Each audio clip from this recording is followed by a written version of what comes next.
You don't need to see their identification. These aren't the podcasters you're looking for. These are the nice guys on business. For those of you listeners, this could happen to listeners who are new or ones who have been around a long time. Yeah. I can see them right now saying to themselves, how did it take that fucking long for you guys to get to that conclusion? I would have figured that out in 2 fucking minutes. You know what? That's how our brain works. Welcome to Doug and Strickland. If you don't enjoy it, find another fucking show, because that's how we roll. Reach in there and grab my wallet. It's the one with bad motherfucker on one side and the nice guys on business on the other. I don't need you to tell me how fucking good my coffee is, okay? I'm the one who buys it. I know how good it is. I buy the gourmet expensive stuff because when I drink it, I want to taste it. But you know what's on my mind right now? It ain't the coffee in my kitchen. It's the Nice Guys on Business podcast. Most days, they take their meds. This is not one of those days. Welcome to Fuckery with the Nice Guys.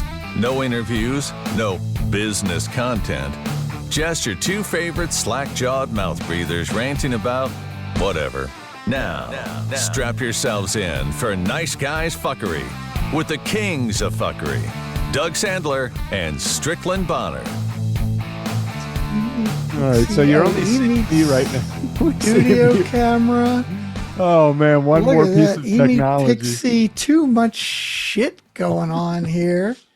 Oh, Yeah, I got my little studio thing, but now I've got like 4 choices for cameras, but then it's not choosing any of them. It doesn't like them. I might just have to turn off the whole studio thing.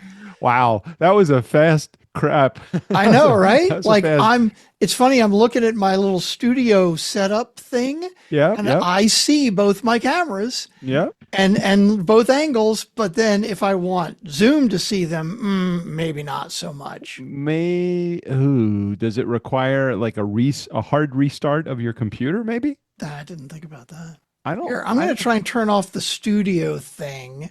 Mm-hmm. Well, I might need to unplug one of the cameras too. So hang on, let's try that. It's a very long cord from Strickland's house to mine, just so everybody knows. Very long cord. We are there. Well, that's part of Strickland, but that's I got the one camera going when I unplugged the other. Jumpy signal though. That's a really bad signal. Oh, really? Yeah. Interesting. It's super clear on my end. Yeah, super not clear on this side. I don't know what the user experience is. I mean, the customer experience is on the other side, the audience experience. Interesting. Very interesting. So is it like jumpy and bad quality, or is it just jumpy? Bad quality video, but perfect audio. Interesting. So that means it's a video processing issue, not an internet issue, I would think. Yeah, I've got a very strong internet right now, so it's definitely not that. Are we actually recording? Yes, we are already on. I wanted to give everybody a live feel of the first experience. It's kind of like the first man to land on the sun. You remember the unknown comic doing an first impersonation? man to land on the sun. Yeah. He just jumps around. He's going, oh, ow, ow. Yeah. Yeah. Very nice. Very nice. Is my image quality still bad? Yeah, really bad. Really? Yeah. All right. I'm going to hop out and back in again then, because it looks perfect to me. And I got my little controller back up so I can move my camera around, but it looks great to me. I'll be right back. Yeah. Okay. While Strickland. Oh, sorry. hang on. Actually, I have one idea I can try first. Okay. Okay, so what if I do that? Nope, no good. Okay, I'll be right back. Hold on. Okay, Strickland is he's trying out this new camera that he got because we've engaged in a partnership. Believe it or not, we actually are. We're doing some business here. We were engaged. He wants to come back in. We're engaged in a partnership, and the partnership involves us going to a conference and video recording. From a few different angles, maybe some A-roll. There you go. It looks much better now. Good video quality. Yeah. Did you do anything different? Nope. Just restarted. That's nuts. Although I think it's the software, because like it had me install the software and then it said you need an update.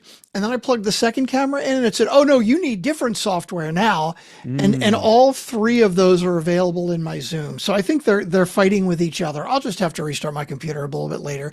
But we won't worry about the whole dual camera thing. I mean, I could try plugging the camera back in and maybe get both, but well, we'll play around with it while we're going. I'll wait till you're rambling about something I don't care about, and then I'll plug in the other camera. Hold on. Wait a minute. Isn't that everything?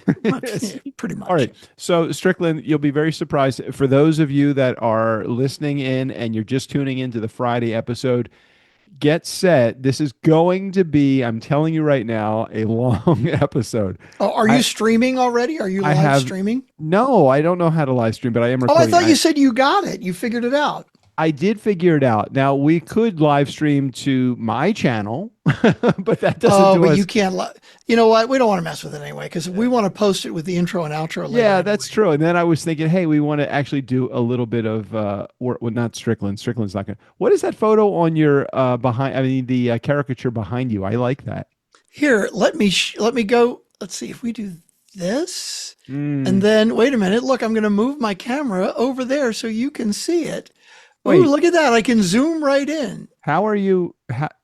You're not actually panning, are you? Or is that a digital pan or is it's that a digital pan? No, the camera's physically moving. Whoa. But I'm doing it with from the software. Got it. Can I zoom in even more? No, that's as far as I can zoom in. It's a little herky jerky, just so you know. Oh, the movement, it's going. Okay. So I got a buddy, Greg Houston. In fact, I'll put a link in the website to his link in the show notes to his website. Mm-hmm. This is a guy. I was in high school. I'm sorry, junior high. I met him in 6th or 7th grade or something, right? Mm-hmm. And even in 6th or 7th grade, he's an artist. Right. And he actually did. I was in a show. We were both in a show called Once Upon a Mattress. And he drew this, all the characters, Isn't Once Upon a Mattress like that, like the Prince and the Pea version, like an adult version of Prince and the Pea? Exactly. It was on Broadway. Carol Burnett starred in it on Broadway. Yeah. Wow, that dates us so much. Okay. So, but even in middle school, he had a very distinct style. That is a style. You're looking at it and you can see it's a unique style, right? Right. Oh, hang on. Let's see. I don't know if you'll be able to see the other one. It's too far away. Let me try it. It's on the other side. It's Elton John, and he did that one too. And so I bought both of these prints from him. But it's a very funny story how we got back together again, because I was looking at, this was years ago, the City Paper. I know, right? That's the camera. I wish I could zoom in more. But do you see that one, the Elton John over there?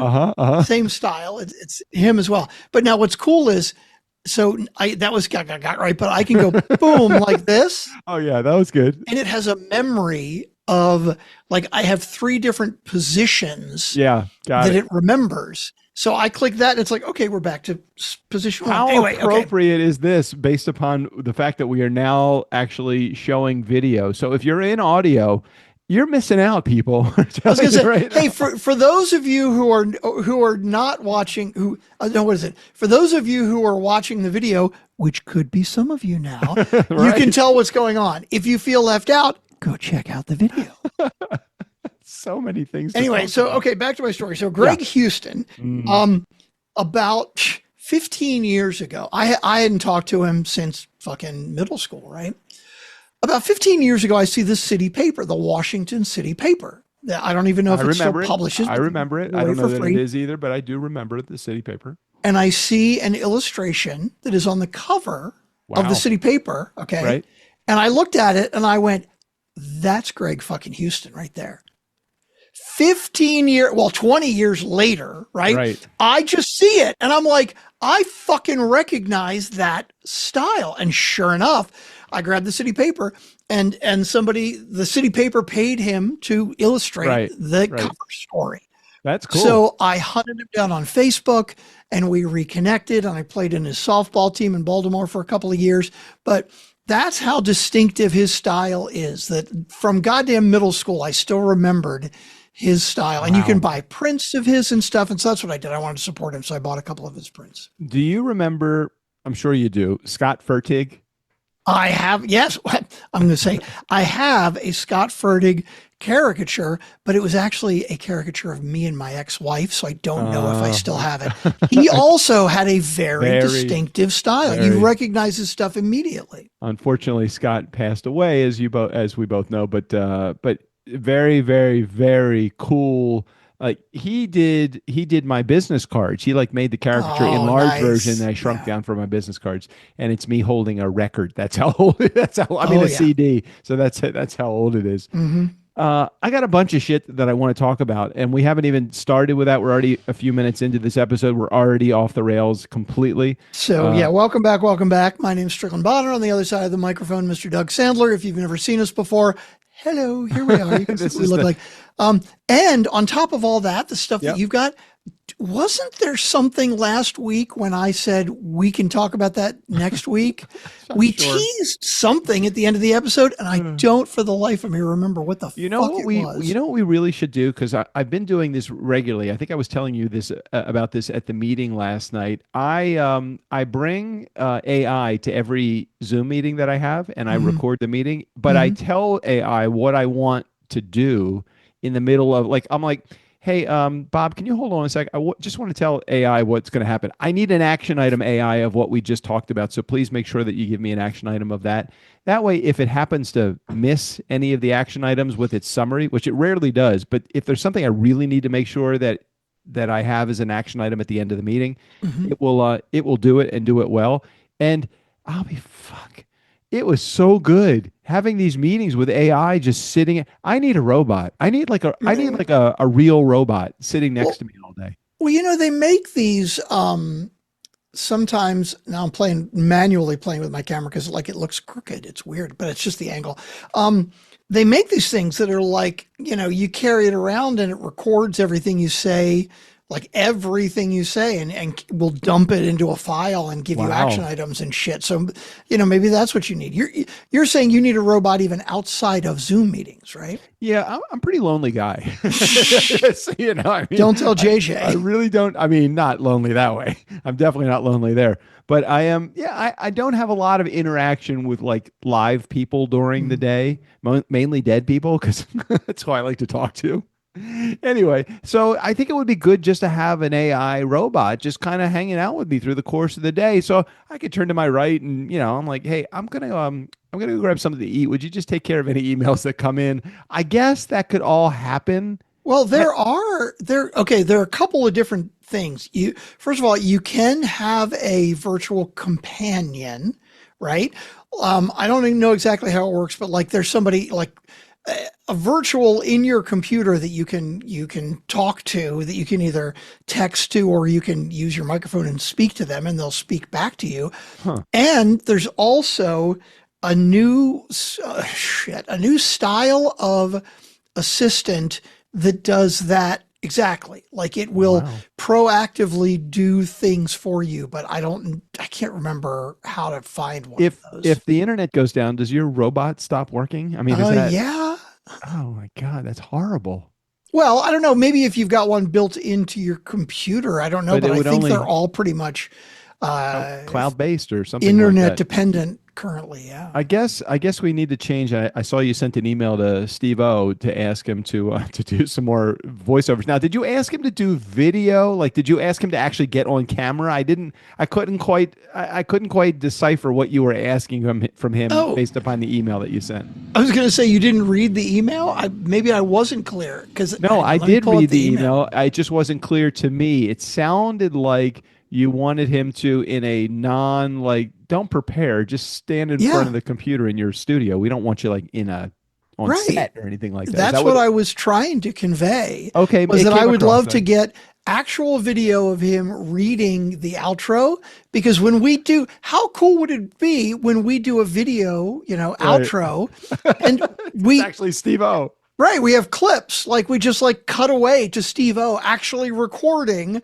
what it is you hear him saying. I mean, he is the star of the show. So not to date myself, but it's kind of like when Johnny Carson is talking to Ed McMahon and they refer to either Tommy Newsom or Doc Severinsen, and they actually cut the camera over to them, right? Is that what you're talking about? I guess. Yeah, I guess so. So when Jack Parr is talking. Wow. So when Lucille Ball is talking to Desi Arnaz. Oh my God. Yeah. Something like that. I don't even fucking know. Yeah. All right. When Aristotle rings up Plato. Yeah. Okay. Julius Caesar says to Brute. Et tu, Bruti? Et tu, Bruti? I think it's. And I hope somebody was recording that. I think it's et tu, Brute. I'm not sure. I'm not sure the E is pronounced, but I could be wrong. No, but isn't it Bruti? Bruti? Now I got to look it up. No, I think it's et tu, Brute. I think it's Brut. There might be an E on the end, but I don't think it's. I don't think it's. Brute. Oh, it is an E on the end. You're right. And you, Brutus, right, Brute. I always thought that in Latin it was pronounced with the E. But all right, let's talk ex-wives for a second, if we could. Oh my God! You know what's funny? I didn't realize this. That's actually from a Shakespeare play. Right, Julius Caesar. I thought it was like somebody. I mean, I knew like the meaning of it, right? So it says, upon recognizing his close friend Marcius Junius Brutus among his assassins, it symbolizes the ultimate unexpected betrayal by a trusted friend. I was aware of the meaning, but I thought it was something that like was written down in the history books that actually happened. I didn't realize it was from a Shakespeare play. Shakespeare, baby, Shakespeare. Funny. Another minor of mine in college, Julius. Oh, really? Caesar, Shakespeare. Oh yeah, I love Julius Caesar. I love that old English shit. Okay, so I get a text message from my ex-wife today, and she's hanging out Which with my one? mom. The first one. Okay. Ex-wife number one. She's hanging out with my mom, Mhm. and she says, "Hey, your mom is having a problem with her cell phone. She did an update, and now she has to enter in a 6-digit code. What's the 6-digit passcode?" And I'm like, I have no fucking idea what my mom's password on her phone is. Sure. So she says, well, she had to, it automatically assigned a 6-digit code. I said, What? No, it didn't. No. No, it didn't. Probably what happened is my mom updated her phone because the computer said it's time to update, and she plugged in and it did its thing. And at the end of that, it said, enter in your 6-digit code. She didn't have a 6-digit code, so it said enter in a code. She probably entered in a code twice, and that was the code that it became. Right. She doesn't remember what she entered in. What it was, yeah. Right. So I said she doesn't remember. Look, she's 92 years old. I don't expect her to remember. But I also love when she takes her phone up to the AT&T store and she's on T-Mobile, and they still help her. So they went up. They asked me what her Apple ID was. I gave it to her, and she says it's fixed. I'm like, fine, that's good. I'm like, oh my God, my mom causes so much trouble with her fucking phone. It's crazy. Yeah. Anyway, that was my technology moment of the day. The other thing that I got in technology was I got a notification. Who's your internet carrier?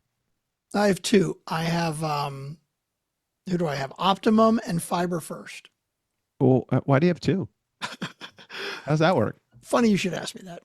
So I had Fiber First, or had Optimum, I think. I had Optimum. They were the only choice here. And to get like the gigabit, because we've got lots of people, and when we're recording, I need the good shit, right? Right. It was like $99 a month or something. Right. And it was decent, but like it would cut in and out every once in a while, right? So then Fiber First comes around. They lay their fiber lines, and they're like $40 a month for gigabit service. And I'm like, fucking hell, let's do it. So I tell Optimum, hey, and Fiber First, they have to actually come out and install. Right. Because it's separate lines. It's Right. two different companies, independent fiber lines in the neighborhood. And so they come in and they drill a hole in my wall and they do all that shit. I just noticed your shirt. Your shirt is Axe Capital. Axe Capital, baby. That's right. A little billions action. Where the right hell there. did you get that shirt? Oh, I've had it for a while. I saw it. I got it when I was first binge watching Billions. I'm like, oh my God, I need a fucking Axe Capital shirt. Because it's one of those where, like, if you're wearing it, anybody that knows the show, right, they'll recognize it. But anybody else is just going to be like, okay, whatever. It's like, just a financial shirt, right? Right. I have another one that has the Pacific Courier logo on it. Now, that's a little bit more of an obscure reference. What is that? In Die Hard, oh, wow. the terrorists drive in a Pacific Courier truck. Oh, my God. That's awesome. That is so under the radar. Right, exactly. Nobody's going to notice that. Anyway, okay, so Fiber First comes in and they drill a hole in the wall, and I reach out to Optimum and I'm like, I'm canceling service. And they're like, why? And I said, well, it's too expensive and it cuts in and out sometimes.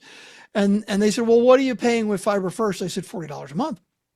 They said, well, how about this? We'll give you a free month. Like, who knows? You may not like Fiber First, right? Yeah. We'll give you a free month. And if you decide to stick with us, $40 a month.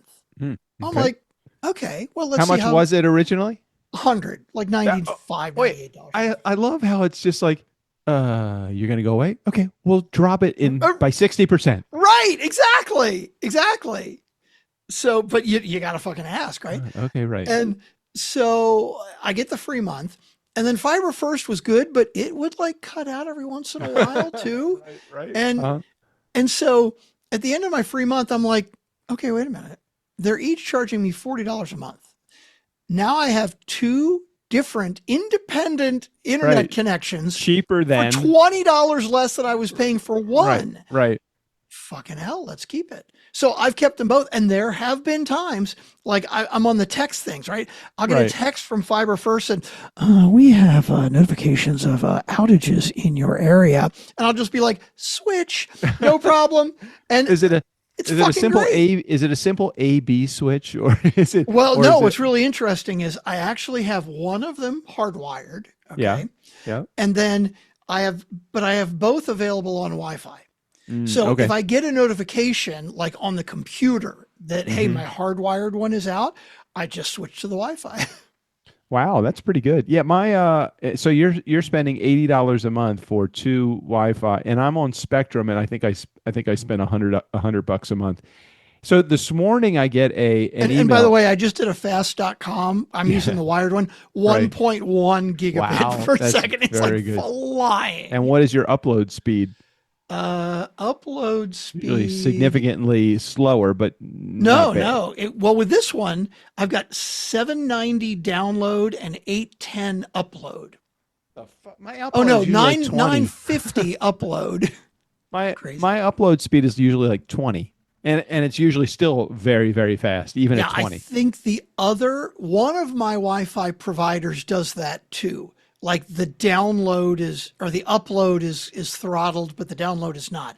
But this one, the wired one, it's not throttled either way. All right, I'm doing a speed test myself right now. Speedtest.net, by the way, if anybody wants to do this. If you've never done this, it is pretty interesting to see. I just use fast.com.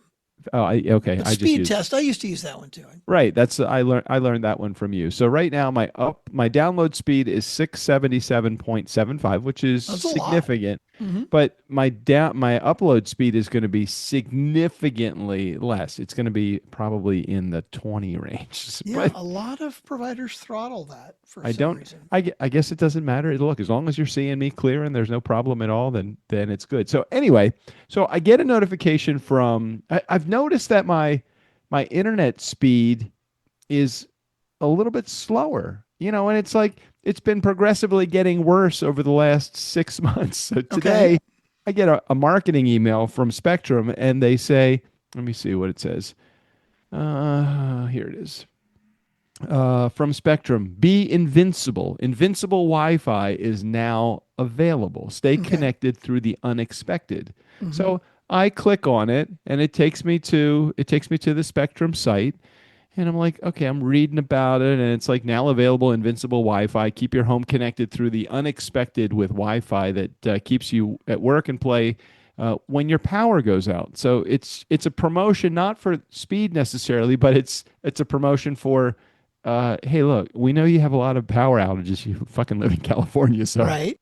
of course you do. But we'll keep you up for 8 hours if your power goes down. I'm like, oh, well, that sounds pretty cool. So I click the Be Invincible thing, and I check in, and it says, okay, what are you here? Let me find the pricing. Here, let's find it for a second. It gives me options. If I click the upgrade button, it says see offer details. Wait a minute, where is my pricing? It was something like stay on your current plan and have fast speeds. No change in price. Like, okay, good. So that's Okay. good. It goes upgrade to this, and it was like another $60 a month or something stupid like that. I'm like, That's a just for lot. battery backup. I'm like, what the fuck is that all about?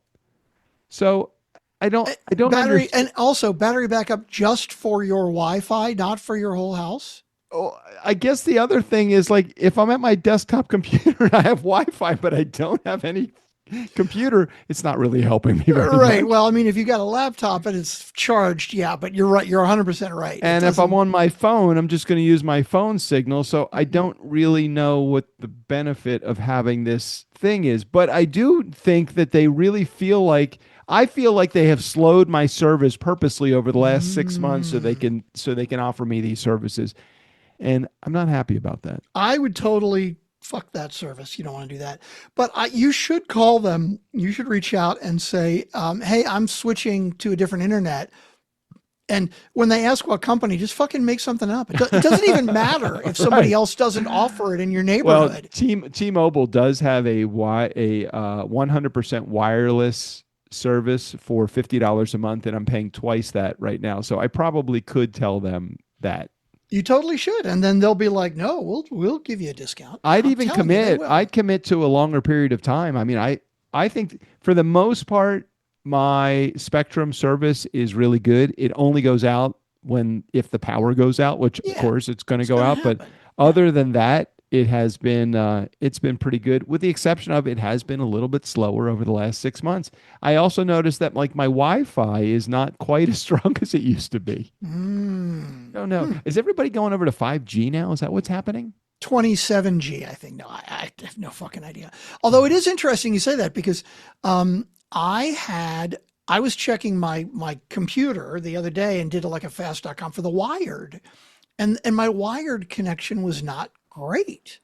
And I was like, what the fuck? And then I checked my work computer and the wired connection was really good. And I'm like, they're on the same like network hub, right?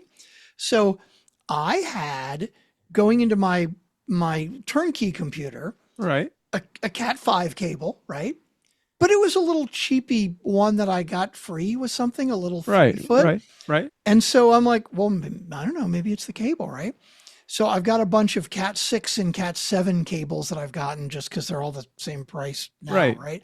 I plug a Cat 7 cable in and it jumps up to 1.1 gig. Wow. So my Cat 5 cable was actually throttling my Wi-Fi connection, which I didn't. It's so interesting. I never thought about that I before. have this wireless. I have this mesh network in my house now Hmm. because I bought that when we moved in here because I'm like I want to get something that I don't have to worry about like hopping from network to network in my Hmm. house if I'm going out to the Airstream in the backyard or if I'm going a Mm. little further. So this mesh network actually you just plug it in and it works. I forget the name of the Gojo or GoGo or something. I don't Hmm. know.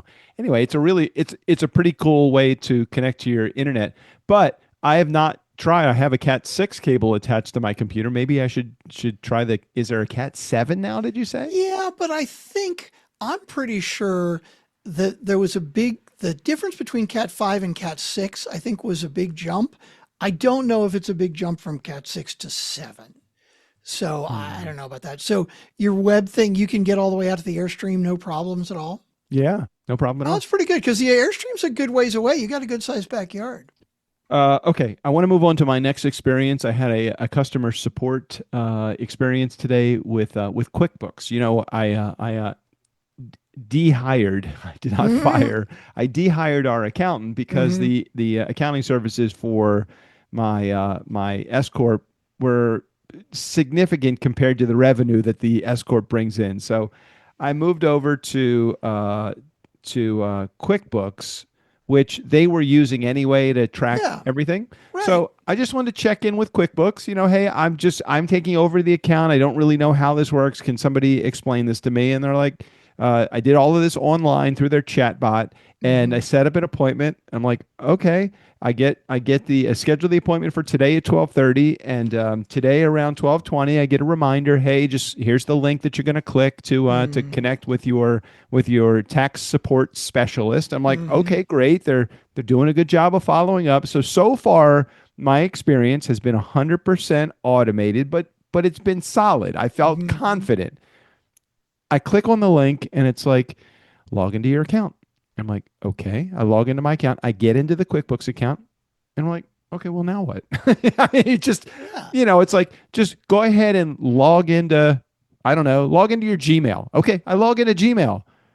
Not that they said this, but like, now what do I do? I mean, is there like a little spot? Is the screen going to be taken over? Is somebody just going to appear magically on the screen? Is Yeah. there a spot that you want me to go with it? So I get on the live chat and they say, "Oh, well, you're in your QuickBooks account. You're going to need to go over to TurboTax if you have a tax question." I'm like, "Well, my appointment wasn't with TurboTax. My appointment was with QuickBooks." I Mhm. said, "I look, I'm raising my hand here. I am the customer. I don't know where to go, and it's not because of anything that I've done other than click the link where you told me to go." Mhm.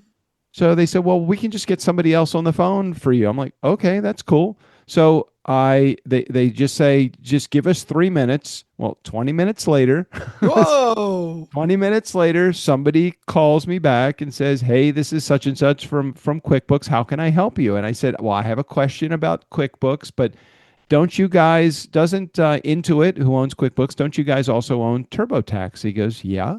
I said, "Well, I have a question about QuickBooks bookkeeping, but I also have a question about TurboTax." "Well, you're going to need to bring up your TurboTax question to the TurboTax people and your QuickBooks." I'm like, hold on a second. I made the appointment in TurboTax, but they told me to log into my QuickBooks account. I'm here. And so I'm like, I don't understand. What am I supposed to do? Mhm. So he said, "Well, what do you need?" And I said, "I'm trying to figure out what I'm supposed to do through the course of the year. We're in February right now. I don't want to get to December and discover I've done 18 things wrong because now it's time to file my taxes." He Mhm. goes, "Okay, well, it's good that you've taken some precautionary moves to get set up." He explained to me what I needed to do. I said, "But I still have some tax questions." "Well, you're going to need to set up an appointment with TurboTax. Just log into your account." I'm like, I don't have a TurboTax account. Mhm. Anyway, we went round and round for a little while. He did a very good job of helping me with the questions I had about QuickBooks. But have you ever used QuickBooks before? Oh, sure. Yeah. Okay, so you just kind of keep up with all of your. It's just like in and out, right? It's like what Super comes in and simple. what goes out. Pretty much, Mhm. you're just logging your transactions. Is that all you do with QuickBooks? Debits and credits. I check the reporting sometimes because I'll log into our turnkey account in between, if there's Right. other things I want to find out reporting wise in between when we get our things from them. Yeah. Okay, so but there's nothing tax related in QuickBooks. That's Not that my I'm understanding. aware of. Okay. All right. Well, I guess I'm going to have to wait until I get. And nobody followed up with me from TurboTax like, "Hey, sorry we missed you." I'm like, I, I was here." Nobody followed up at all. Who the fuck So knows? anyway, if anybody is a TurboTax or QuickBooks expert, could you let me know? I do very, very few transactions with my S corp. Fast forward, I didn't want to spend for an accountant or a bookkeeper, which we were spending money on. So I'm taking it over, which saves Turnkey a little bit of money. Costs me a little bit to subscribe to the QuickBooks, but it's fine. I just am trying to figure out, am I doing shit right? That's all I want to know. Yeah, but for Anybody? what you do, QuickBooks should be super Uh cheap. oh, you just went Yes, out. and now I'm trying to play with the video shit and it's not here. If we do that, there are you seeing? Nope, I you're see it a not, are little. you? Just the You logo just see is the the. logo, right? That's it. Normal device switching and you get nothing, right? Boy, Mm-mm, that's just mm-mm. annoying. I'll play with this on my own later when How about that? If I switch to that, nope, now I'm gone completely. No, Okay, let's go you're back to gone. the other camera here like that. And so now it won't go back again. Oh no. Fuck. If I, you see, this is where I originally was, right here on this camera. But now if I just switch it back, it's like, nope. Hey, what if I close the software? If you go to your regular camera, like the regular one that you used to have, will that show up or that won't even show up? Like Well, if you, this if is all- what I know, because hang on, I'm going to unplug the other camera. Hold on. Because that. Because I wonder if everything shits the bed, will you have a plan B in case this happens on at conference time? Oh, I'm going to have played I with it know, a I lot know, I more know. by then, but yeah, that's really weird. So yeah, it does not want to go back. Huh. So I basically had this camera and it said eMeet Pixie. Okay, so now I see the eMeet Pixie in there. So, oh, there we go. Now I can turn it back on again. I had to go into the Zoom like sub menu shit to reselect or whatever. Anyway, doesn't matter. There's submenus in Zoom. Did not know that. Huh? What? Did not know there were submenus in Zoom. Well, when you go to your regular video, you just choose, Oh, and I yeah, had yeah, like yeah. 4 choices, right? Got it. Yeah. So I switched to Studio, which is Yep. supposed to be the switchable, and it hung up. It shit the bed, right? So I'm like, okay, well, let me just go back to eMeet Pixie, and it said no, it wouldn't No, do it. can't do But when I clicked on video and it opened another menu, and then I chose eMeet Pixie, then it was okay. Fuck that. I think you'll be happy with this next topic that I want to talk about. It's the first one on the list. Can I you see and anybody who's watching can see that now too. The Diplomat. We have talked, and for those of you who don't remember or weren't Yep. listening, Yep. a couple of weeks ago we started talking about The Diplomat. I have binge watched it. I really enjoyed it. I thought, man, I don't know if that's something Doug would enjoy. So, did you try it out? Yeah. We actually are well into the second season since 2 weeks ago. We started watching it. I think let's see. Today, as of the recording of this, it's Thursday. What's today? Thursday. Wednesday or Thursday. Thursday. We started watching it on Monday, Mm-hmm. and I'm already And you're already halfway into the second. already halfway through There's the only like second 8 or season. 9 episodes. Excuse me, 8 or 9 episodes per season, right? Yeah, great show. And Right? I like the brain games that it plays with you too, because there are a lot of there it's a whole bunch of stuff that relates to the CIA, and I you wonder how much of this is true to life, like who actually bombed, I don't know, without doing any kind of spoiler alert here, who actually bombed this ship. And it's really interesting how they try to figure it out, and the politics and the back channeling and all of the other shit. It's really good. And on top of that, Carrie Russell is just fucking brilliant. She's so good. And the thing that I really like too is, I mean, the writing is really good, the production is really good, but the actor who plays her husband, Yeah. like, I love the writing of it, right? Like the interaction between the two of them, but the actor, the way he plays the part, it's so fucking good, because he is just like this total, like, I don't know, like action adrenaline junkie kind of guy. Right. And he tries to step away from it, and he does. tries to be good, and he just fucking can't help himself. But you'll see him like in the backyard on the burner phone. Right. Shouldn't be calling him. It's like, just stay out of it. But if he stays out of it, I think the whole situation falls apart. You know? but you've we've all met guys like this, right? Yep. Like he's just so, if you know him well enough and you know what he does, he's so annoyingly frustrating. Like, just don't fucking do that. But Right. he's still He can't just help so himself. charismatic and so nice that you just like the guy, even though he can't help himself. So who do you think is actually who I know who in name is the ambassador, but who is really running the position? Is it both of them? Is it the husband? Is it the wife? Well, is it the female or the male? That's the question. I totally think it's like the wife. Because he refers to himself as the wife, just so everybody knows in our community. So No, I do think that like Kerry Russell is running it, but he keeps sticking his nose in, Yeah, right? yeah. And because he used to do it, and because he knows these people, they actually listen to him, and because he's good at the job, they listen to him. And Kerry Russell doesn't want to take his advice because she wants to be her own person and she wants to run it, but she also knows that sometimes he has really good ideas because he's been there and done that. He's got great ideas. I love his. I just need 5 minutes with him, and then it's like he's getting like with the assistant that's taking him to the meeting. I'm like, okay, I'm gonna need 30 minutes. Like you can't have 30 minutes, dude. Wait till you. I'm telling you, when you get minutes. when you get to the end of the episode, you're gonna be like, what the fuck? But it's so, sometimes you get shows and you'll get to the end of a season and they'll have a cliffhanger last episode. And sometimes you're like, oh my God, that's crazy. Right. I didn't see that coming, but it works. Other times it's like, okay, that's just fucking stupid. Where you pulled that out of your ass, right? Yeah. And other times it's like, oh, I kind of saw that coming. This to me, the first two seasons, I absolutely was like, oh shit, I didn't see that coming, but that fits and it works. The third season, I don't know, they pulled it out of their ass a little. Oh, really? But not a lot. It's interesting. Stretching beyond where they really should be. Maybe a little, maybe not. It's a tweener. It definitely is a tweener, I think. Well, but it's really good either way. I would certainly say if you're in our community and you like Netflix, and I know that we've had a lot of people reach out. I think that Emily has shared her love of some of the Netflix series.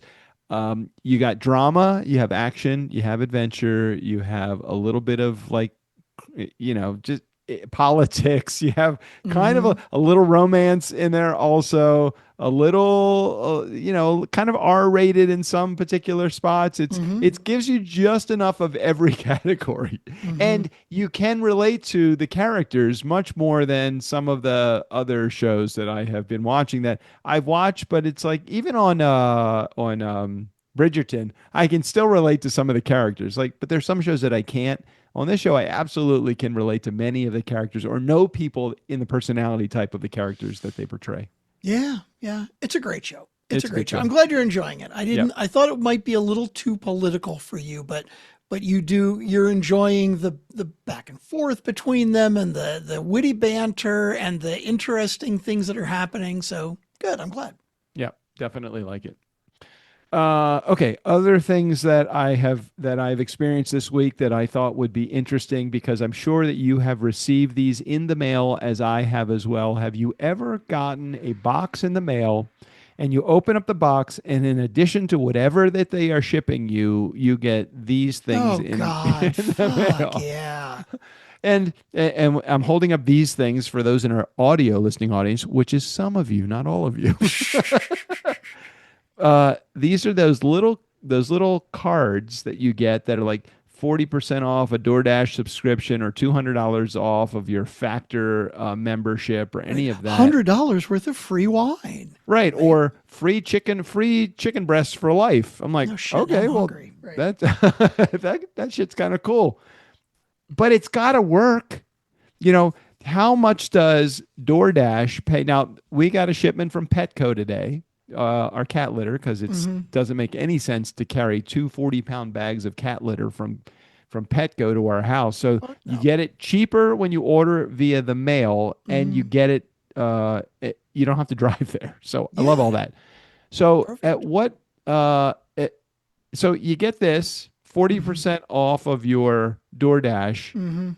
Okay. Does this work? Do people take advantage of this?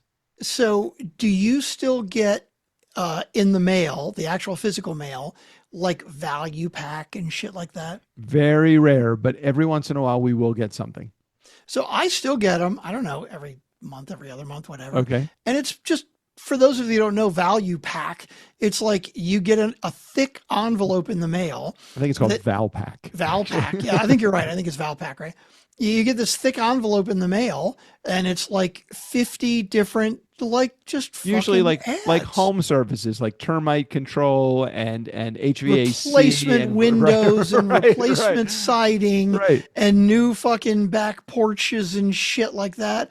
And it must work. So I'm thinking, okay, what company would Turnkey need to align with in order to for it to make sense to put this credit card looking thing in there, or that has a VIP or a use code so you get this discount? Like, hey, wouldn't it be great that with every Shure MV7 USB microphone was, hey, are you starting a podcast? It'd be kind of cool to call the guys at Turnkey. Here's $200 off of your launch services. It's so funny because as soon as you said, hey, like, what should we do? My immediate thought was, well, that's stupid because it's a very specific person that needs our services. Right. And then you very smartly said, like, oh, like, what if we were to put it in a package with, say, a podcast mic? And then I'm like, fuck me and my, you are goddamn smart. I had not thought about that. I don't know. Great idea. I don't know how much that would cost. I don't know anything No, about it's a it. great fucking idea, But right? I wonder, do you pay Shure for that, for the privilege of being in their box, or do you give them an affiliate so that anybody uses the code, they get all of the money for the law? I don't know, but I would think that the profit margin on a $100 microphone can't be more than $100, right? So it's got to be $25. But if you put in a coupon for $500 off of launch services, and let's say that there's very few, but there are a bunch of people that decide, hey, I want to spend $5,000 with Turnkey, and we give them a 20% kick for doing it, they're making $1,000 to ship a $100 microphone. Right. So I don't know. Interesting. Who would we talk to about that? Definitely something to think about. Anybody in our audience that knows anything about marketing? Because if there's one thing that Strickland and I can profess to, we know absolutely fucking nothing about marketing. Which is true. Although having said that, I think you and I have a lot of very interesting new things going on. We do. In Turnkey that could be very fruitful, make us some money, and means that we don't have to do shit with marketing. That's the whole point. You and I are really not good with marketing, so the last thing that we lean into or ever want to emphasize is anything related to marketing. But come up with a new fucking idea, and we came up with this conference idea at the conference. Do you remember? Right. Oh, 100%. So, we're putting it into fruition. We're making it happen now. We're making it happen. So let's see what happens. I mean, it's either that or you and I just discover that we're just best suited for retirement and we just get the fuck out. Are you ready to retire yet? How old are you? No, I'm 60. I know. I'm ready to retire. I'm so you're 61, right? I just want to stop. I just want to stop. You want to stop working 2 hours a day? That's right. That's what JJ keeps saying. She's like, what do you want to stop? You already work like the hours are envious. Anybody that makes what you make in the amount of time that you spend it. I'm like, yeah, but my brain is always, the gears are always going. I mean, just think about the clients that we have, and I love our clients, but think about the troubles that they bring to us that we need to bring to resolution. The reason they stay with us is because we're not the cheapest guy in town. They stay with us because we provide service that's exemplary. Mm-hmm. We haven't yet figured out how to put somebody else on our team in a position to be able to do what we do as it relates to service. So what the fuck are we supposed to do? We gotta stay in the game with them, don't we?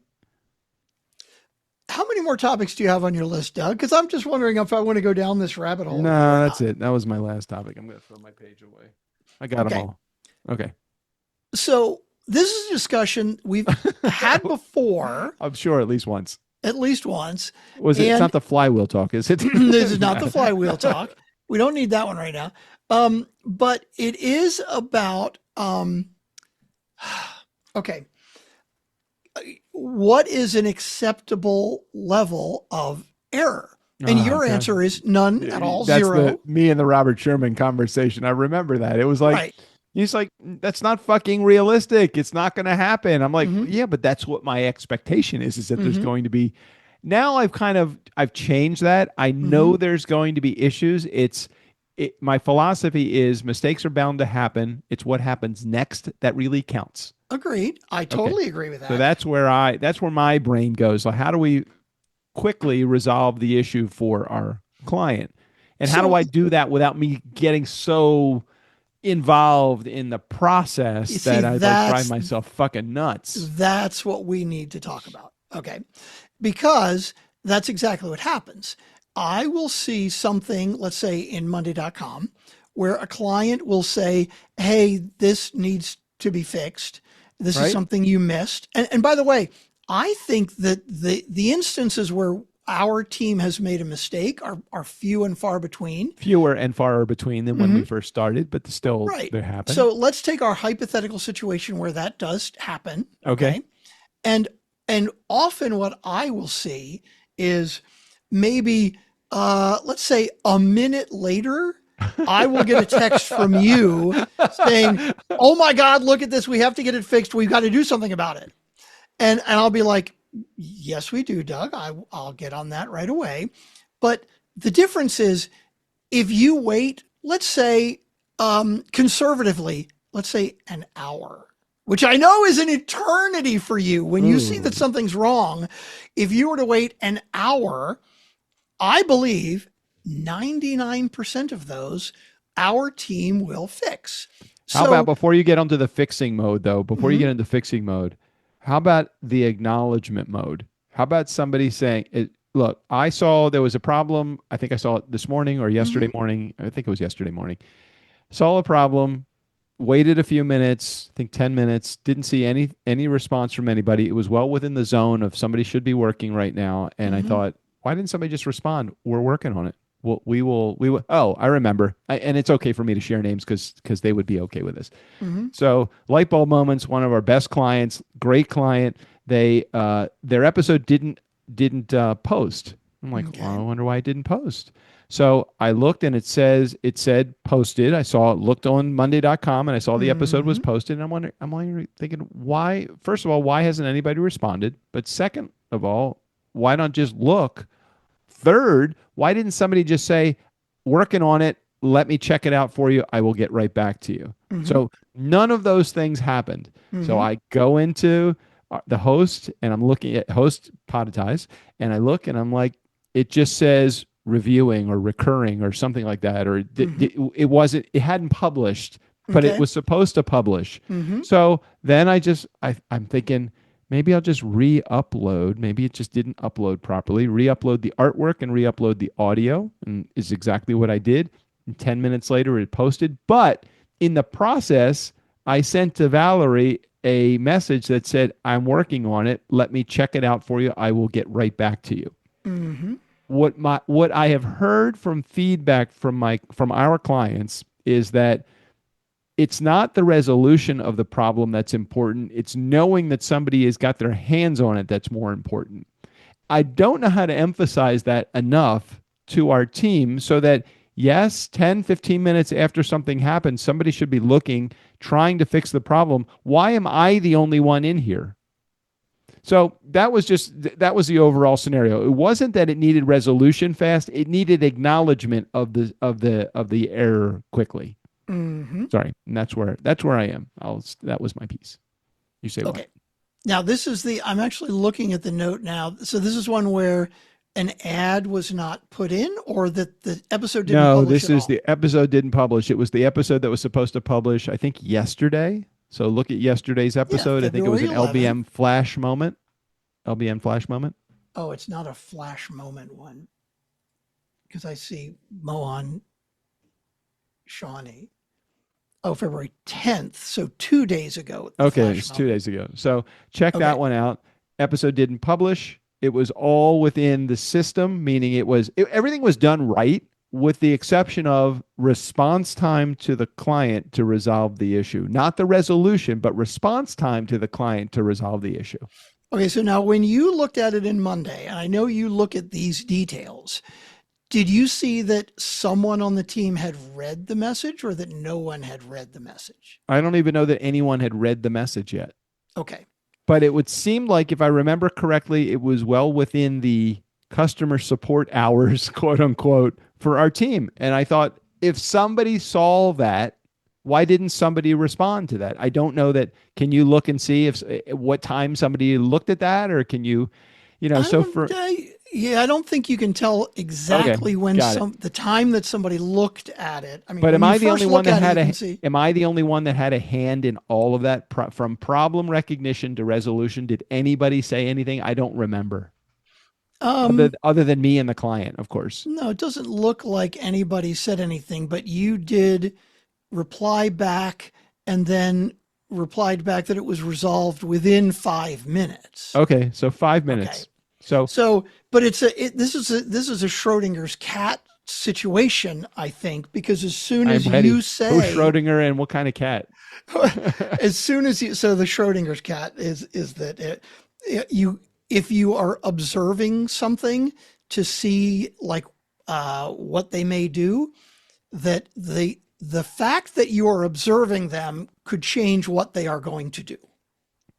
Okay. So in All other right. words, as soon as you said, "Hey, I'm looking into this," then there may be no reason for anybody else who may have seen it to reply, especially since you resolved it within 5 minutes.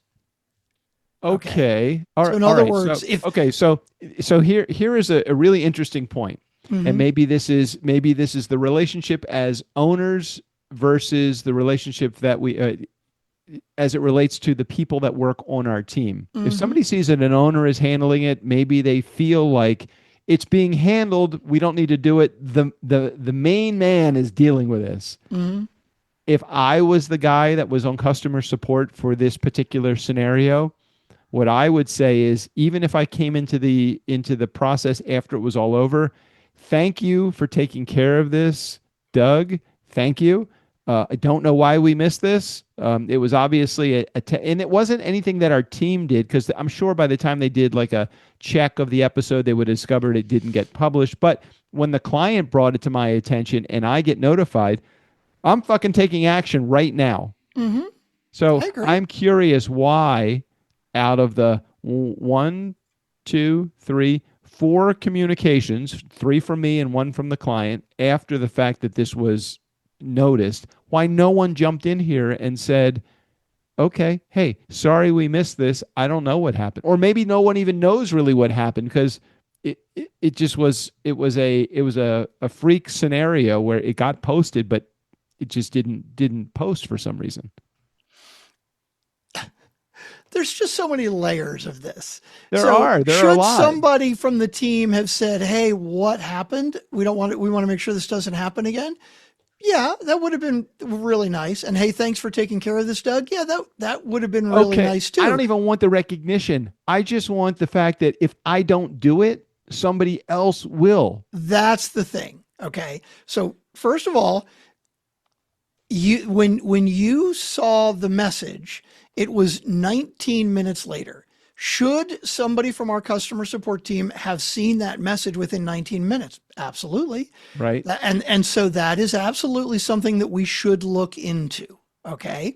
And that I will ask about. Why did somebody tag client support services, and in over 19 minutes somebody was working and didn't see that? So okay, that's the problem. Okay, so but I think we have a philosophical issue here. The philosophical issue is, this is important to me, and it's not as important. It's not that the problem resolution or customer support isn't important to you, but your perspective is, I'm pushing back because you have an unrealistic level of expectation of if there's going to be an error or not. And I'm like, well, here's an error. Okay, here was an error, and I'm not even worried about the issue. The issue isn't the issue. The issue to me is how it was handled. Okay, that I am not pushing back yet. Okay, because I think that we pay our customer service team to have somebody on call 24/7 or 24/5, right? Right, Like right, Monday right, through Friday, right. somebody should be there.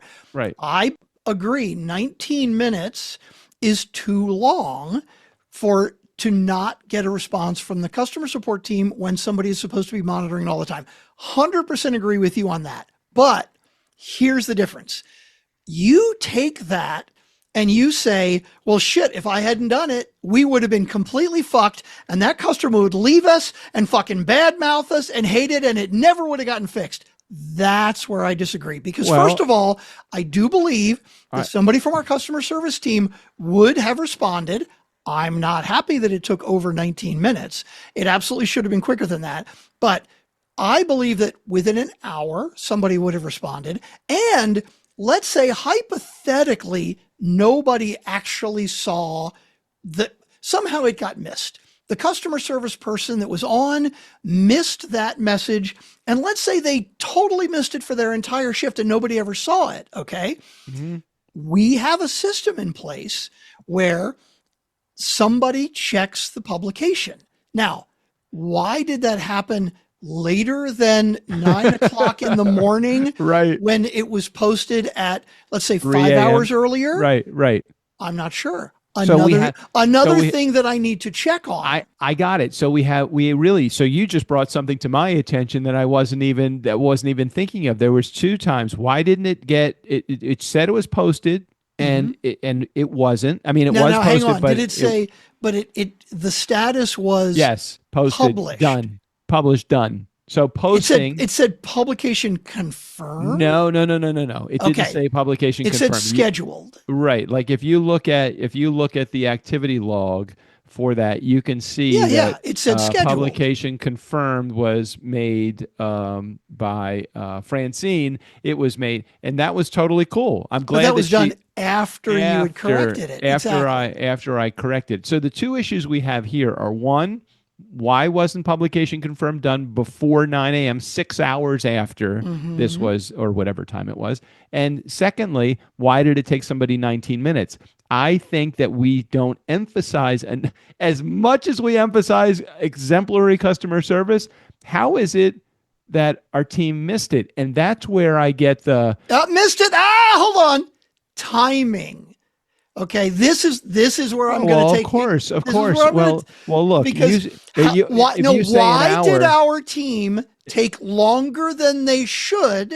Right. To address either of these things. Okay, that's the issue, and I agree with that. That's fine. But don't say our team missed it, and if I hadn't seen it, it would have been total chaos. Because that's not true. No. I'm not going in that it would have been total chaos and the client was going to leave us. I'm not being a fatalist, especially with this client who is a very good client and we have a great relationship with them. However, you don't want to have too many. Look, this is an easy thing. Did it get posted? Did it publish? And did we respond to them on time? No.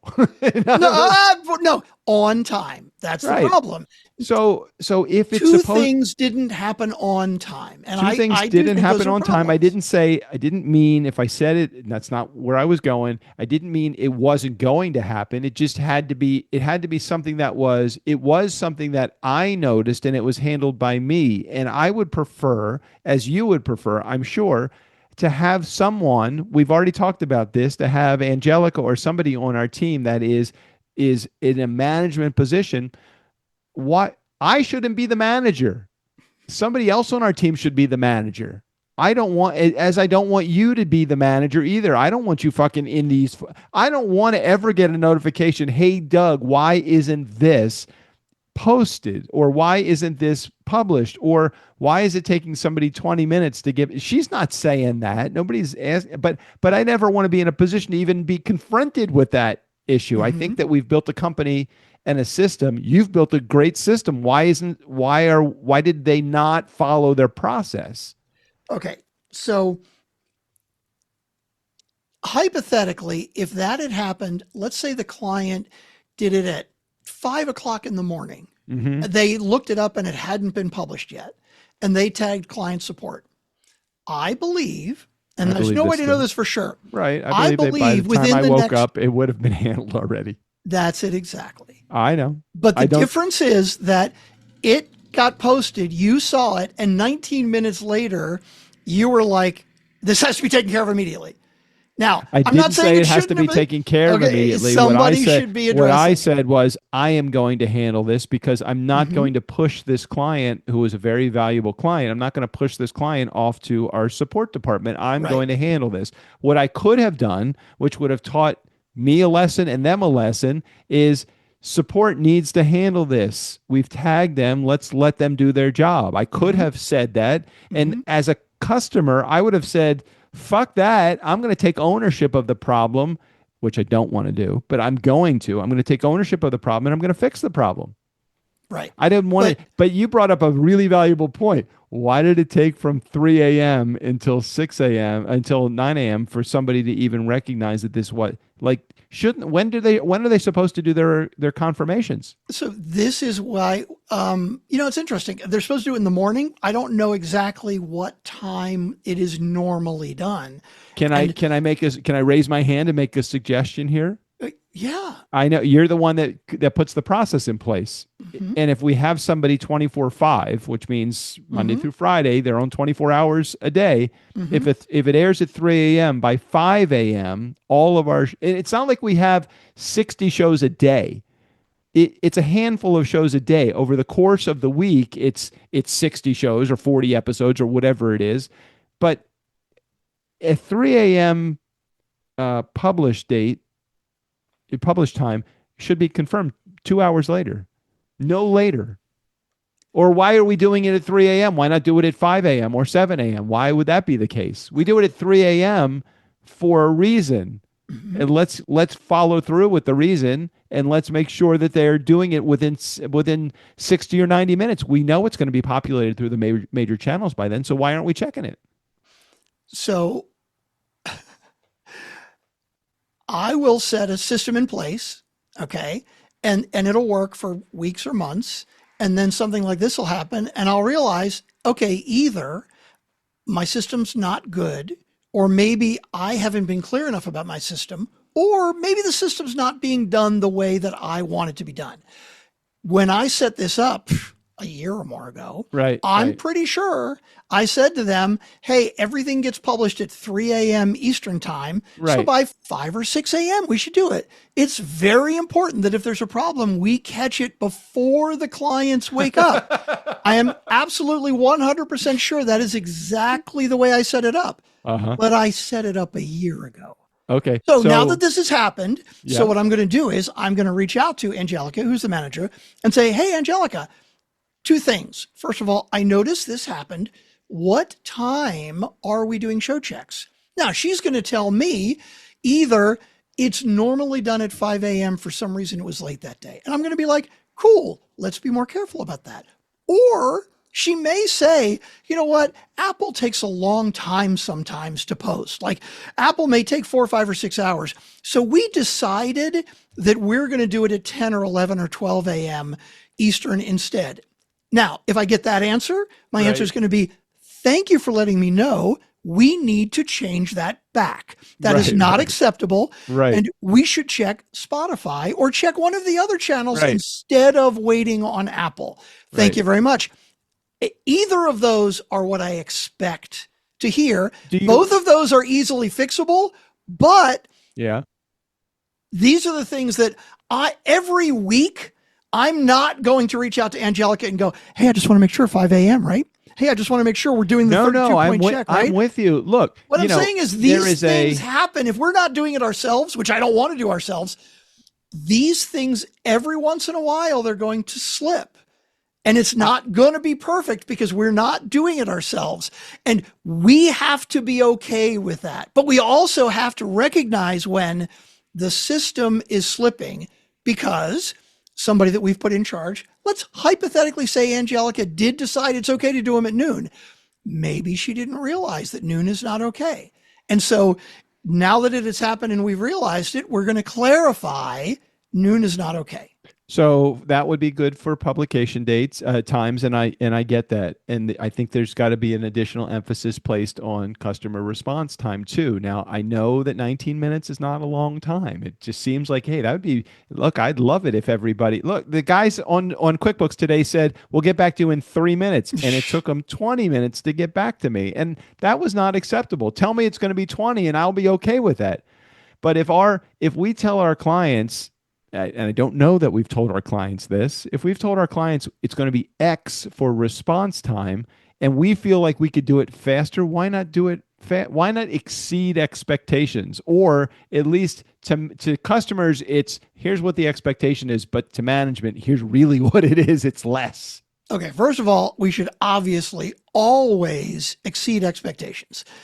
Second of all, I do agree 19 minutes is too long. There have been times in the past That's where... amazing to me. You say that. That's good. Well, I'm happy you say that. Thank goodness that we have Monday.com, because I can see exactly when things are looked at or replied back to. There have been times where you've replied back 5 minutes later and you've been upset because customer service didn't get to it first. To me, dude, if somebody's got to go take a shit in the middle of their shift, it might take more than 5 minutes, okay? That's why we need a robot. Yeah, that's why we need a robot. Now, but you see, I think we need a human being person. Yeah, you're right. You're right. But 19 minutes, absolutely, that's a problem. I absolutely will address that. But the big picture, the first thing that started with this was you work 2 hours a day, right? What is there to retire from? Well, I have to keep an eye on the customer service team because anything could go wrong at any time. All right. Well, you know what, Doug, you're right. If you're staying up 24/7 to fucking police the customer service team, I agree. You're working too fucking hard. But at some point, we've got to give them a little leeway. Great thing that you have me as a partner, because to have a worrier as a partner is actually a really good position. To have a partner that's not worried necessarily just about the bank account, but worried about what's our customer response time. That's important to me. Yeah, but what I would prefer, because what's interesting is I was not aware of this issue at all. Yeah. And this is obviously something that is an issue for you, and why you are worried that you can't retire because these kind of things can happen. What I would appreciate from my worrier partner is when this comes up, if you would tag me and go, hey, dude, if you don't want it in Monday because you don't want to let the customer service team know, I totally understand that. Drop me an email. Hey, here's a link to this item. Why did I reply back 19 minutes later? And I'm going to look at the system and I'm going to go, thank you, Doug, for pointing this out to me. When you email me and say, nobody replied in 5 minutes, you're right. I'm going to push back and go, Doug, 5 fucking minutes? But when you hit me up with nobody replied 19 minutes later, what happened? I'm going to be like, thank you for pointing it out, Doug. Okay, now I know. Sometimes I think, man, I'm just being a little snot-nosed little bitch. And I'm like, no, I don't want to. I just resolved the problem. It's fine. But nobody learned a lesson in this. Well, no, but that's the thing. You resolved the situation. Right. Looking at the details of this, I agree with you. I see 2 potential issues with our systems, and I want to find out what happened with both of them. So I appreciate you bringing that up. There are definitely times where I will get an email from you or a text from you, and I'll be like, Doug, fucking back off, let it go. But this is not one of those times. I think we have 2 issues here, and they both should be addressed. The bigger issue is really, why did it take from 3 a.m. until even 7 a.m. or 8 a.m. for somebody to look at this? That's the part but I didn't even think of that. You see, that's why you bring these things to me, because I'm the systems guy and I want to make sure we do not have a systems broken. Now, I am quite confident that if you had been on vacation and had not seen it, that somebody from customer service would have gotten to it relatively quickly. And even if it had gotten missed, our system would have shown that it was not confirmed. Somebody would have confirmed it. But why did it take so long? I agree with that, and we need to fix that. Didn't happen in this particular case, but in one other case where something didn't post, Phil, our client in this particular case, he actually texted me and he's like, hey, I'm not seeing the episode. I also don't see it on Poditize. I'm like, what the fuck? So he actually logged into Poditize. Yeah, that was bad. That's even worse. Yeah. That was bad. I don't know I can't recall what happened. It was well over a month ago, I think. In this case, it's like, oh fuck, I didn't like that. Oh shit, we have voicemails. Oh, Yeah. man. So for those of you listeners who Still, are maybe, well, this could happen to listeners who are new or ones who have been around a long time. yeah, yeah. I can see them right now saying to themselves, hang on, I'm getting all my settings right, saying to themselves, how did it take that fucking long for you guys to get to that conclusion? I would have figured that out in 2 fucking minutes. You know what? That's how our brain works. Welcome to Doug and Strickland. If you don't enjoy it, find another fucking show, because that's how we roll. It's totally, that's totally, this is how we've worked through every problem that we've ever had with the company. Every new idea has just been every new idea is hatched in either my brain or Strickland's brain, and we just kind of work it all fucking out. This is how a business runs. And can I tell you one other thing? Huh. So, Doug, I don't know if you've done this consciously or unconsciously, but either way, I want to tell you something I really, really appreciate about the way our interactions have been, let's say the last year or two or more. Okay. Mm-hmm. Sometimes something comes up and it maybe feels like a really big fucking deal to you, like a really big problem. Now, Right. I may agree that it's a big problem. I may disagree. But either way, when you, let's say, text me, or maybe you say, hey, can you talk? We've got a call, right? Right. When we get on the phone together and the first thing that I hear from you is, Strick, what the fuck? I get defensive. Now, I usually immediately, I'll either be on the one end of the spectrum where it's like, Doug, you are blowing this shit way out of proportion. Or the opposite end could be, Doug, I fucked up, okay? Right, and then right, I feel fucking guilty and I still get defensive either way. But even when there is something that I agree is wrong, when we get on the phone now, you answer the phone with like, hey man, what's going on? Like, if I hear that lightness in your voice, I know that we can talk this out and we're going to figure it out. Dude, and so in 30 years, in 25 years of being friends, and in 10 years of being 11 years of being partners, haven't we worked out everything? I mean, we're still here. We still love each other. It's like, okay, I will work this out. I know but dude, it's so much easier for me to work it out when because the reason for this is on me 100%. This is not on you, right? I want to fucking make you happy. And I hate it when you're not happy, whether it's my fault or not, right? I hate it when you're unhappy, and it makes me nervous. It gets me crazy. So if the first thing out of your mouth is, I'm okay, I know we're going to solve this, that makes it easier on me all right. to come up with a good resolution. But when you're really upset, my brain goes, what the fuck? Oh my God. And I don't always think as clearly as all I right. should. Well, I do have a reason why you probably, now I don't know that I've changed anything about how I approach the problem. Problems that I'm either having with you or with the business or whatever, and the resolution thereof. But I can tell you that there is a responsible party for your ability to manage stress at a whole different lower level than you ever have before. And that is Vera. 100%. I don't disagree. With Your whole persona is different over the last. Oh, fucking A. Yes, for sure. That's so interesting. Yeah. Vera has been very busy with school stuff, and she loves listening to the show, but she hasn't had an opportunity much to lately. So I am going to have to let her know that she needs to at the very least listen to this. You just put that at the front of the show, and that way she can listen to that part and no other part. But it's true.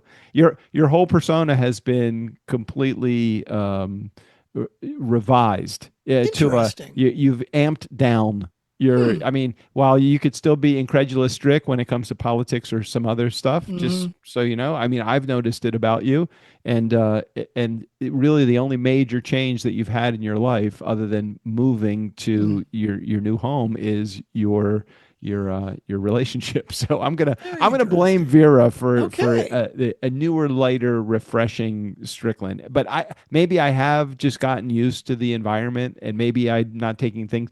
You know, JJ has mentioned to me, you know, you really don't work anywhere near as intensely as you used to. Oh, I love that. So for me, that's also you know where it's going. But I do think I'm going to blame Vera.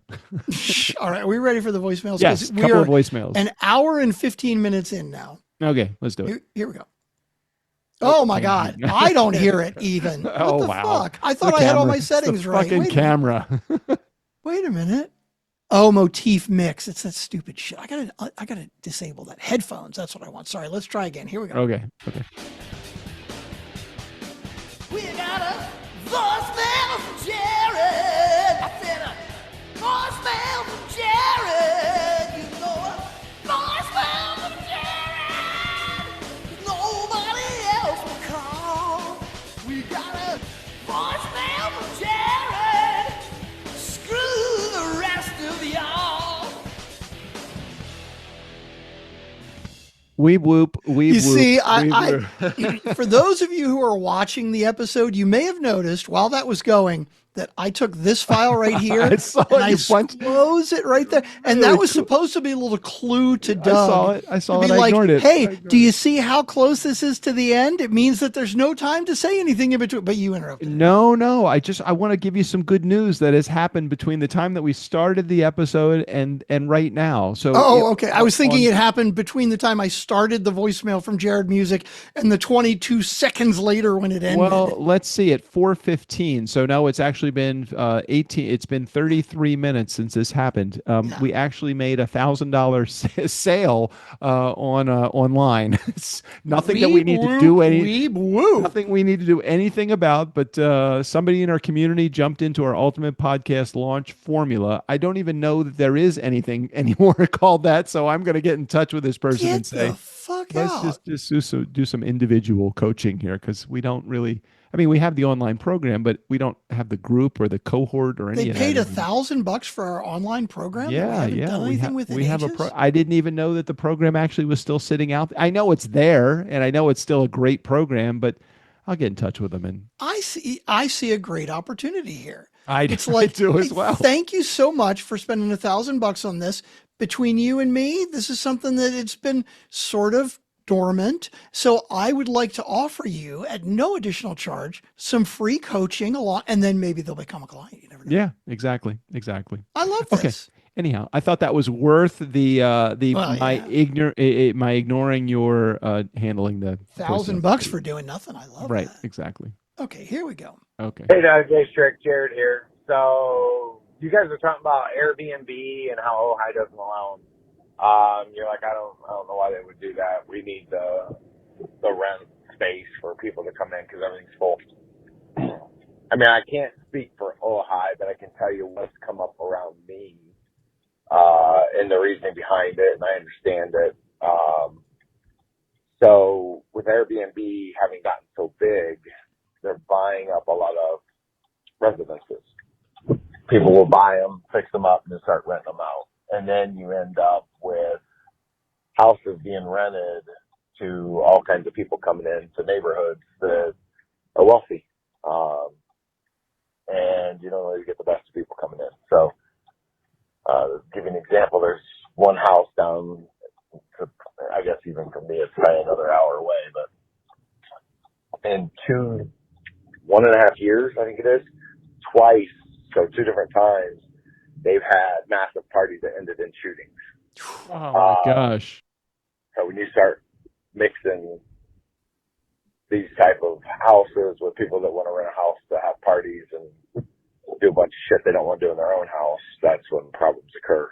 And I think that's what they're trying to control. They're trying to keep that type of a thing from happening where you got all kinds of people that you have no idea who they are coming in and out of your neighborhood at all hours of the night, because that's exactly what's going to happen, especially if they're throwing parties and leaving and coming back and grabbing booze and coming back. And anyways, I imagine it's something along that lines is why Ojai's doing that. Can't speak for certain, but I just know those specific arguments have come up, and not far from here, there's been evidence to support that theory.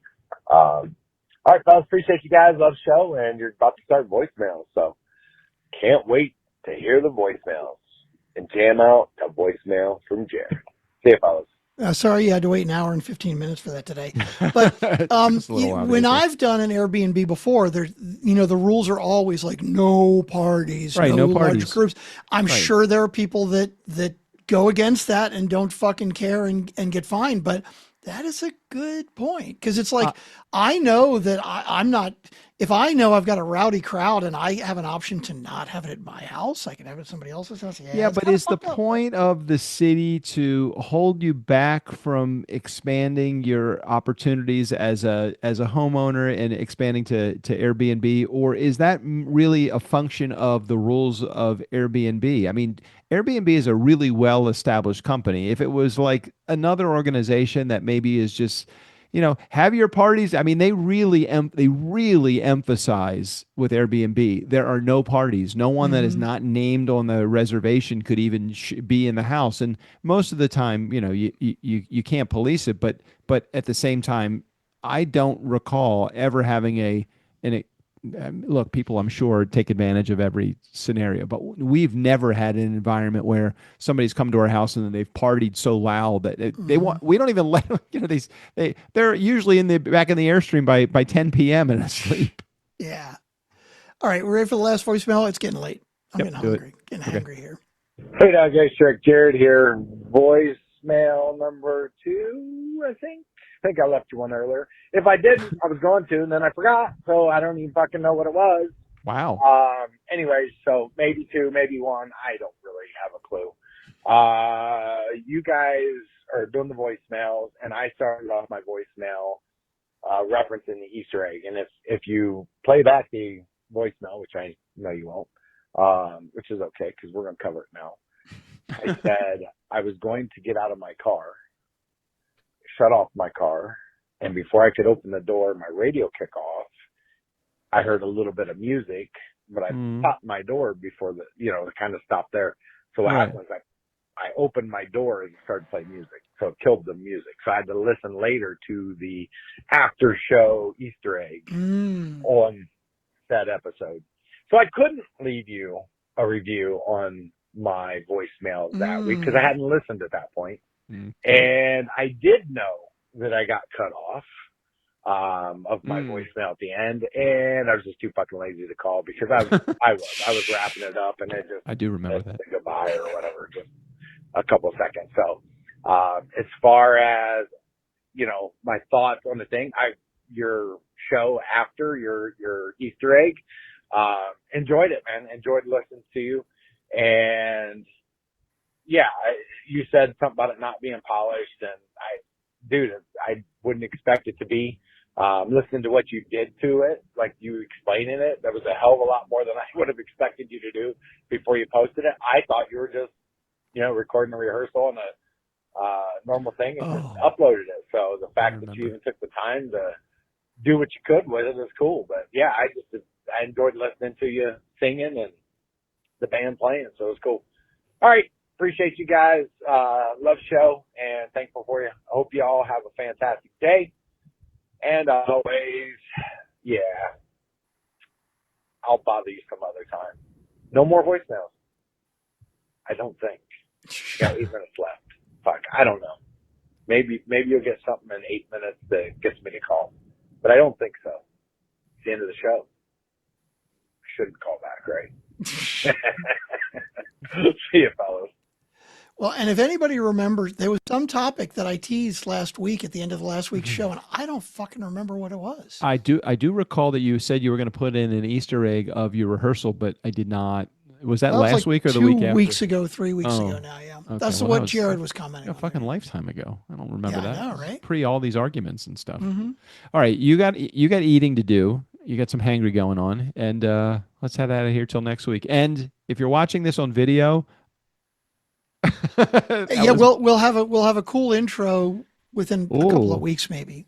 We're gonna have a video intro and an outro, and Steve O'Brien may be on the outro. I mean, we But know it'll his be- voice will be, but his It'll be the face- same unedited episode, though, just so everybody knows. Right. There'll be no editing within the Nope. episode. Okay. Steve O'Brien, we want to see you now. Take us out of here.